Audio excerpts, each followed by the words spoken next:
एक बार मृत्यु के देवता ने अपने दूत को धरती पर भेजा एक औरत की आत्मा लाने के लिए। वो मर गई थी। उसकी आत्मा को लाना था। देवदूत आया, लेकिन वो वहाँ की स्थिति को देखकर दुविधा में पड़ी। उसने देखा कि 3 छोटी छोटी बच्चियां उसी स्त्री की लाश के पास पड़ी हुई है।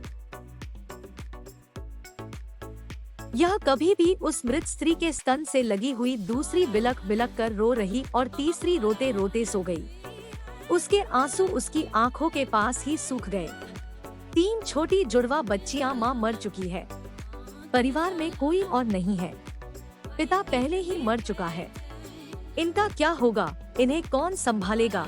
यह सोचकर देवदूत को बड़ा दुख हुआ। इसलिए वो खाली हाथ वापस लौट आया और प्रधान से जाकर बोला, मैं उस स्त्री की आत्मा को न ला सका। मुझे क्षमा करे, लेकिन आपको इसी स्थिति का ज्ञान नहीं। मेरी जगह आप होती तो शायद आप भी यही करती। उसी स्त्री की 3 छोटी छोटी जुड़वा बच्चियां। यह कभी भी उसकी स्तन से लगी हुई दूसरी रोती रोती सो गई है और तीसरी चीख चीख कर रो रही है। परिवार में उन्हें संभालने वाला कोई और नहीं है। ऐसी स्थिति को देखकर मेरा दिल उस स्त्री को न ला सका। क्या ऐसा नहीं हो सकता कि उस स्त्री को कुछ और समय दे दिया जाए ताकि बच्चियां थोड़ी और बड़ी हो जाए? यह सुनकर मृत्यु का देवता जोर से हंसा और बोला, तू तो ज्यादा समझदार हो गया है।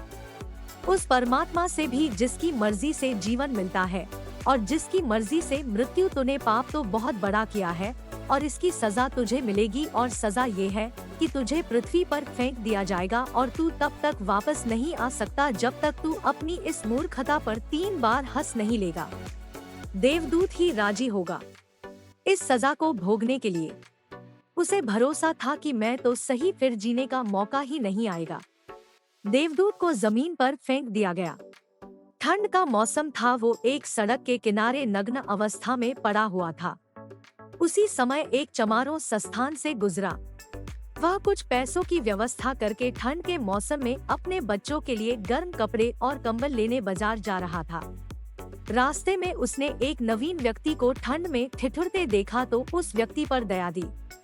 उसने अपने बच्चों के लिए गर्म कपड़े और कंबल लेने के बजाय उस नग्न देवदूत के लिए कपड़े और कंबल खरीद लिए। उस नंगे व्यक्ति ने कहा, मेरा कोई घर परिवार नहीं है, नई रहने की व्यवस्था है। इस भयानक ठंड में मैं क्या करूँगा? चमार का तो चिंता मत कर, तू मेरे साथ मेरे घर में रहना, लेकिन ध्यान रखना, मैं अपने बच्चों और पत्नी के कपड़ों के लिए जो पैसा लाया था उससे मैंने तेरे लिए एक कंबल और कपड़े खरीद लिए और अब तुझे घर भी ले जाया। साहिब, मेरी पत्नी गुस्सा होगी, वो शायद भला बुरा भी कहेगी, लेकिन तू परेशान मत होना, कुछ दिनों में सब कुछ ठीक हो जाएगा। उस देवदूत को लेकर चमार घर पहुंचा और न तो चमार को पता था कि जिसे वो ले जा रहा है वो एक देवदूत है, नया उसकी पत्नी को पता था कि जो आया है वह देवदूत है जिसके आती घर में खुशियों की बाढ़ आ जाएगी। जैसे ही चमार देवदूत को लेकर घर पहुंचा और पत्नी को सारी घटना बताई तो पत्नी गुस्से से आग बबूला हो गई। वह चमार पर बरस पड़ी। बहुत भला बुरा कहा, वो बहुत चीखी चिल्लाई। उसी देवदूत पहली बार हंसा। चमार ने पूछा, क्या बात है, हंसते क्यों? देवदूत ने कहा, जब मैं 3 बार हंस लूंगा तो हंसने का कारण भी बता दूंगा। देवदूत पहली बार आया क्योंकि उसे लगा कि चमार की पत्नी ये नहीं देख पा रही है कि घर में देवदूत आए हैं जिसके आती घर में हजारों खुशियों के द्वार खुल जाएंगे, लेकिन उनकी गलती भी नहीं थी। व्यक्ति देखो कितनी दूर सकता है, बस वो इतना ही देख पा रही थी कि बच्चों के कपड़े और कंबल चले गए। जो खो गया उसी को दी पा रही थी, लेकिन जो मिला है वो ही नहीं देख पा रही थी। यह सोचकर देवदूत हंसा, क्योंकि वह देवदूत था इसलिए सिर्फ 10 ही दिनों में उसने चमार का सारा काम सीख लिया। वह जूते बनाने लगा और सिर्फ कुछ ही महीनों में उसकी जूती इतनी बिकी कि चमार अमीर हो गया। साल भर में सारे देश में ये बात फैल गई कि उसकी जैसी जूती कहीं और भी बन सकती है। राजाओं और सम्राटों के जूते अब यही बनने लगे थे। चमार के घर धन की बारिश होने लगी। सब खुश थे और सब कुछ अच्छा चल रहा था।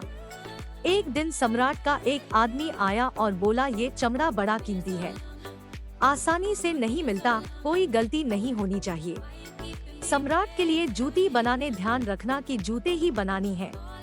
चप्पल ने उस राज्य में इसी प्रथा थी कि जब कोई व्यक्ति मर जाता था तो उसे चमड़े की चप्पल पहनाकर चिता पर लिटाया जाता था। चमार ने भी देवदूत से कहा कि चप्पल मत बना देना, जूते ही बनाना। सम्राट का स्पष्ट आदेश से और ध्यान रखना चमड़ा सिर्फ इतना ही है, कोई गलती मत करना, वरन आप बड़ी मुसीबत में फंस सकते हैं। सम्राट का काम है, इतना कहने के बाद भी देवदूत ने उस चमड़े से चप्पल ही बना।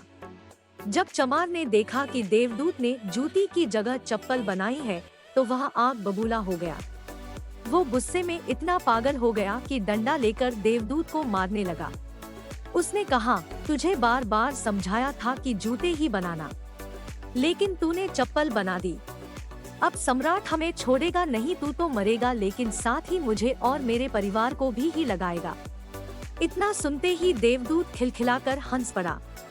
उसी समय पीछे से दौड़ता हांफता सम्राट का आदमी आया और बोला, जूते मत बनाना, चप्पल ही बनाना, क्योंकि सम्राट की मौत हो गई।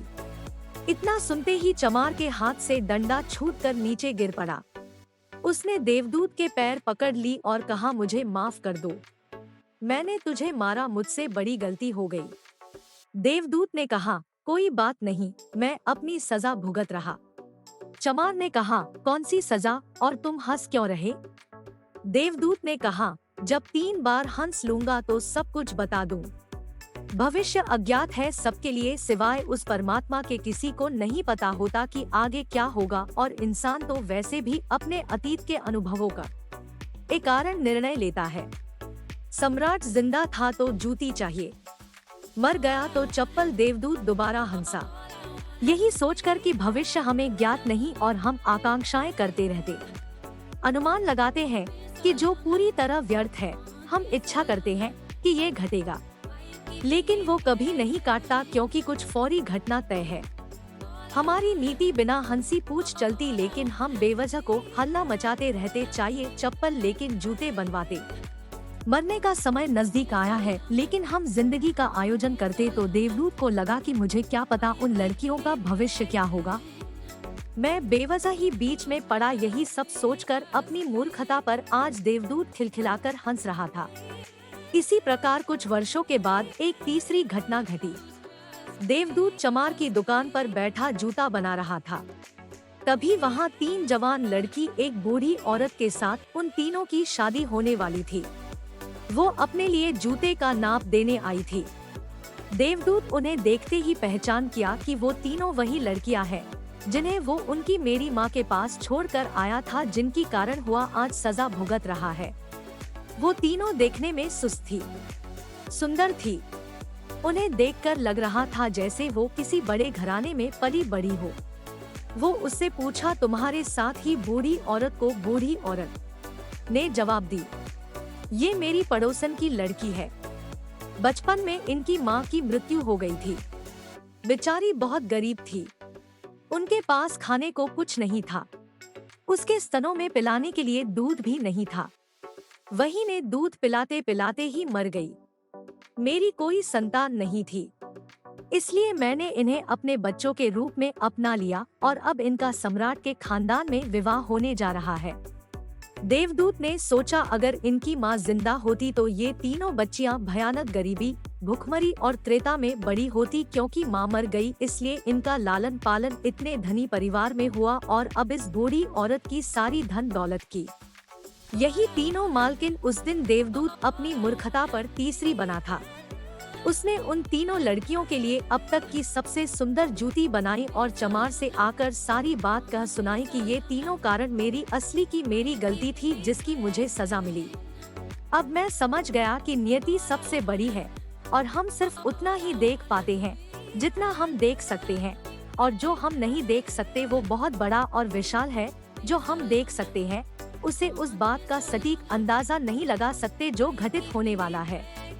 मैं अपनी मूर्खता पर 3 बार हंस चुका हूँ। मेरा दंड पूरा हो गया। मैं चलता और देवदूत वहाँ से चला गया। दोस्तों, इस कहानी से सीखने वाली बात ये है कि आज घटी घटनाओं को देखकर हम इस बात का अनुमान नहीं लगा सकते कि यह घटना हमारे लिए अच्छी है। इसका उत्तर तो भविष्य की गर्त में छुपा हुआ है। इसलिए हर घटना पर अच्छी या बुरी प्रतिक्रिया देना व्यर्थ है। हमें बस जो हो रहा है उसका साक्षी बनने का प्रयास करना चाहिए। गौतम बुद्ध भी अपने उपदेशों में यही कहते कि न तो अतीत के लिए पश्चाताप करो, न ही भविष्य के लिए चिंता, बस आज में जियो। इस पल में जियो और किसी के साथ एक हो जाओ, वैसी ही एकमात्र तरीका है खुद को उन सभी चिंताओं से मुक्त रखने का जिनका परिणाम तुम्हारे बस में है ही नहीं। मुझे आशा है कि आप लोगों को मेरी कहानी अच्छी लगी होगी। कृपया इसे लाइक करें और मुझे सपोर्ट करने के लिए इस चैनल को सब्सक्राइब करें। मैं कल फिर आप लोगों से मिलूंगा एक और नई कहानी के साथ। तब तक खुश रहो। आपका बहुत बहुत धन्यवाद।